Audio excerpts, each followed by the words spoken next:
Hello and welcome to another episode of Tips and Ideas with Ed Wallace of Midwest Landscaping, www.uniqueenvironments.com. We're here in Arcadia, California, getting ready to do a landscape makeover for the backyard. We're going to put in some decomposed granite over in this section here where they have the water hose. It's going to be a sitting area with a fire pit. They have a proposed planter veggie garden area over here. These areas here where it's all whited out is going to be a pathway leading from the front gate past the patio deck here to the backyard area. And all this area back here is going to be grass, which is a good thing. And what I'm doing today is checking the infiltration rate. I checked the how much water we're going to get from the supply. We have a supply line around the other side of the house, a hose bib. So we're able to pull water and be able to bring the water back to the backyard. So I've already checked the PSI, how much pressure we have, how many valves we're going to need. And right now what I'm doing is a soil test to kind of find out what the soil makeup is. As you can see, it's pretty sandy, but I'm going to do a test here. But as you can see, it's just falling apart. So it's a very sandy loam.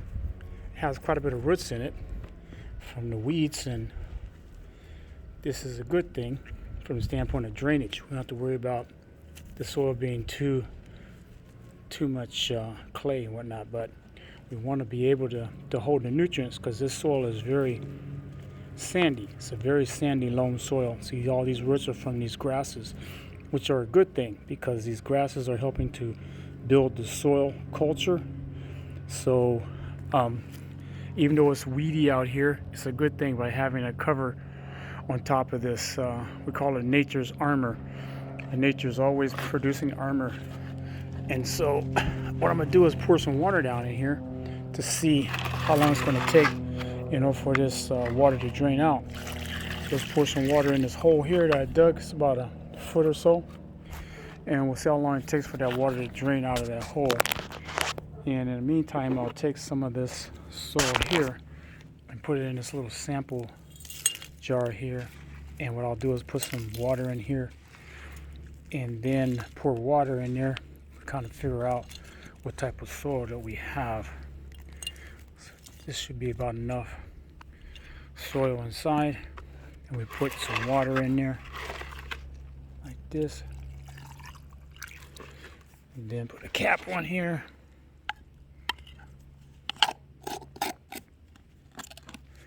Kind of shake it up. And then we'll let it sit for a couple hours, and then as it sits, the water will basically, the heavier solids will sink to the bottom, and we'll be able to get a pretty good profile of what type of soil we have.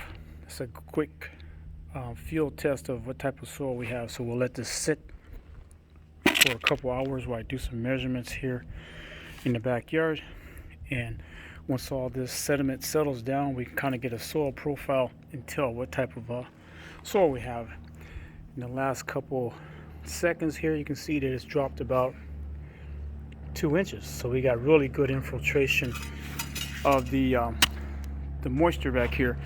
And that's very important because we're proposing to put in Rainbird's Copper Shield subsurface irrigation system back here in order to water the turf, so we can be able to conserve water, reduce the amount of water we have to use in this backyard. We're going to use also the drip lines around the perimeter, where we're going to widen the beds a little bit and use drip around the perimeter. But this whole backyard area is going to be a subsurface irrigation setup, and we'll have irrigation over to the veggie garden so they can do a micro spray over there, plus a hose bib. We're going to run another line for a hose bib. But Mike Garcia, my west side homie, will be proud. We're going to use that, and also the reps at Rainbird do, because we're going to use Rainbird Copper Shield technology for our irrigation system in this backyard. Will be a tree back here, some fruit trees, some other shrubs and stuff I'll design in. But this is our project that we're working at, gaining the opportunity to turn it into an award winner. And this backyard is going to be great. a lot of room for the kids to play, and a lot of room to do other inclusions and other additions as time goes along. And as you can see, that water is really drained out through well, so we want to have good drainage here. That's very important from the standpoint of figuring out what type of spacing, what type of piping, the timing, everything for the drip system. We need to know this so that we go in with all of our ammunition. Ed Wallace, tips and ideas, Midwest Landscaping. Stay tuned and watch the magic. www.uniqueenvironments.com